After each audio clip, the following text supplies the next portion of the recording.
Hi, it's Daniel from Theology is for Everyone with more insights in Matthew. Matthew chapter 16 begins what I think of as the focal point or the crux of Matthew's gospel. In chapters 1 through 15, Jesus has been presented as the Messiah, he's been presenting his kingdom, and then he was rejected. In 16 through 20, we find a new way of thinking and a new way of doing things. It's in chapters 16 through 20 that we will see the only two instances of the word or concept church in all of the Gospels at this time. It's at this point that Jesus is going to really start to drill down with his apostles. Who am I and what is my mission? It's in chapter 20 that Jesus says that I came to serve and not be served, to give my life as a ransom. It's in chapter 16 that he begins to talk about his death. It's in chapter 17 that we find the transfiguration. All of this stuff is in this package of chapters 16 through 20 that I believe is Matthew's really primary point of writing the gospel. He did want to present Jesus as Messiah. He did want to show how Jesus was offering the kingdom. And he will, in chapters 21 through the end of the book, talk about Passion Week, the crucifixion, resurrection, of course, all of that.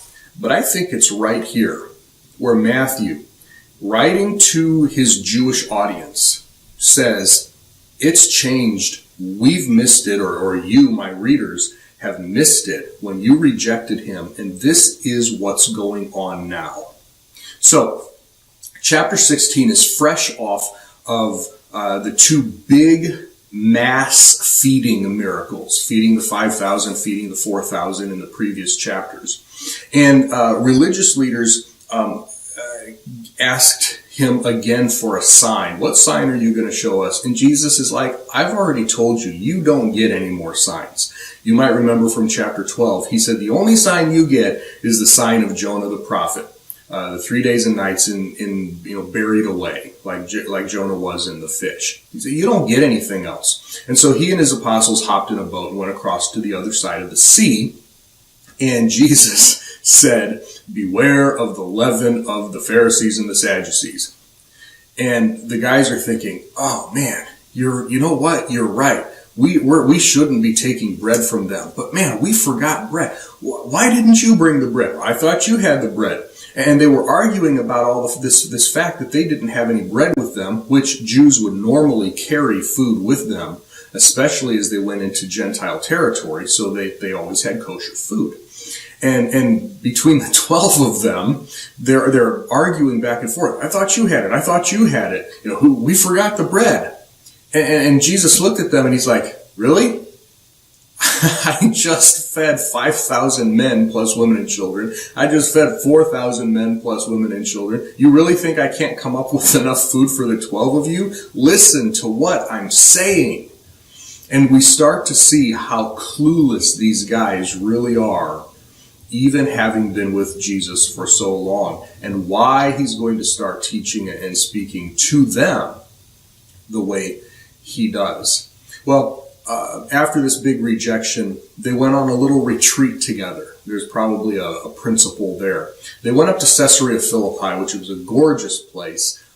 It was a pagan place. It was outside of Jewish territory. There was a shrine to an ancient Greek god there, and it wasn't exactly the best place, probably the sin city of the time, but Jesus chose to take his apostles there for a retreat. Good food, good entertainment, and it was a nice place to get away. You can draw your own principle from that. But they went to Caesarea Philippi, and they just had a little a leadership retreat, or a mentor-mentee retreat. And he said, so, what's the water cooler talk about me? Who do people say that I am? And they threw out some of the answers. Some say that you're John the Baptizer. It was probably Herod, right? Oh no, he's coming back. He's going to haunt me. Some say Elijah. The prophet Elijah, remember, was supposed to come before Messiah, which, by the way, means that if some people were looking at Jesus as Elijah, They had already rejected him as Messiah, and they were looking for another Messiah. Some people said Isaiah resurrected. Some people said Jeremiah, one of the other prophets. And then he comes to the question of questions, the one that is most important back then, the one that is most important today. No more important question, not will you marry me, not will you hire me, not whatever. Here's the most important question of the entire world. Right here in Matthew chapter 16, verse 15. He said to them, "But who do you say that I am? Who do you say that I am?" The most important question in the world is, who do you say that Jesus is? He's a good guy. He's a great teacher. He's a moral leader. He's an ancient rabbi. He's a whatever.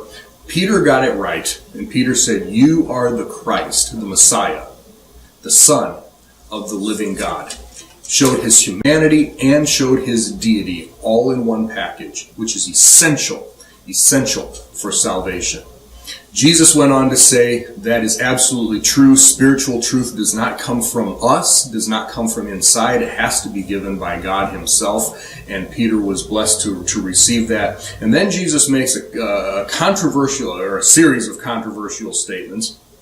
And he says in verse 18, "I tell you that you are Peter, and upon this rock I will build my church." There's the first instance of the word church in the entire New Testament, actually, but one of two in the Gospels.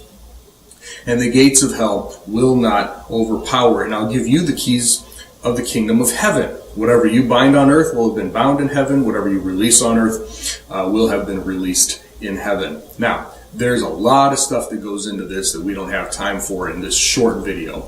But you can contact me and I can give you more information, or you can find some of my writings on this if you log into your account at theologyisforeveryone.com. Here's the short version. If we were to ask Peter, "So who do you say the rock is?" The Catholic Church says it's Peter. A lot of Protestants say it's Peter's confession, "You are the Christ, the Son of the living God." But if we go to Peter, 1 Peter chapter 2, we find that Peter quotes Isaiah, and they agree that the rock is Jesus himself. Jesus is the rock upon whom the church is built. And it is Jesus' church. "I will build my church." It's not your church. It's not my church, Daniel. It's not our local church. Local churches come and go. The church never fails, and it's built on Jesus himself, not some personality, not some pastor or teacher. The church from Acts 2 until whenever Jesus comes is one big family, one body of Christ. And one day, when Jesus comes back, will be the first time for the rest of eternity that the entire church will be together in one place since Acts chapter 2. How cool is that? The binding and the loosing, it's an old rabbinical thing. But what Jesus said was, what you bind on earth or what you loose on earth will have already been bound in heaven. This really is essential to know the Greek grammar or have a good translation here. Because this did not give Peter carte blanche, just a blank check to do anything that he wanted to do.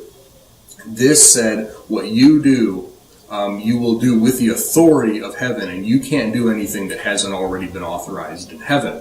And then he told his disciples in verse 20 not to tell anyone anymore that he was the Messiah or the Christ. Well, Peter's feeling pretty good about himself, and so when Jesus, in verse 21, began, and this shows a continuous ongoing thing, began to show his disciples that he must, number one, go to Jerusalem, number two, suffer many things at the hands of the elders, chief priests, experts in the law, number three, be killed, and number four, on the third day be raised again. He said he continued to tell them this over and over and over, but this is the first time he began to do this. Peter, who's thinking he's pretty good, he's in with Jesus now. He's like, "Oh no, hold on a second, Jesus, come here. You and I need to talk. You and I, see, you can't. Come here, buddy. You can't be talking like that. I mean, don't you know the power of words, the power of positive thinking? Don't you know that if you speak this, it might actually come true? You need to be speaking power, praise words here, Jesus. You don't need to go through all of this in order to get the kingdom." And Jesus looked at him and said, "Get away from me, get behind me, Satan." Now, was Satan possessing Peter at that time? I don't think so. But what Peter was saying, you don't need to go through all this, is exactly what Satan said in chapter 4. If you just bow down to me, I'll give you the kingdom now. You don't have to go through all this. And Jesus said, those are Satan's words. Them are fighting words, buddy. You don't know what you're talking about. You may have had some spiritual insight about 5 verses ago, but you lost it somewhere along the line. You still need to listen to me. And so Jesus talked a little bit about discipleship and the cost of discipleship here. And that's where we end up with chapter 16, with him promising that some people standing there would see the glory of God. And we will see that in chapter 17.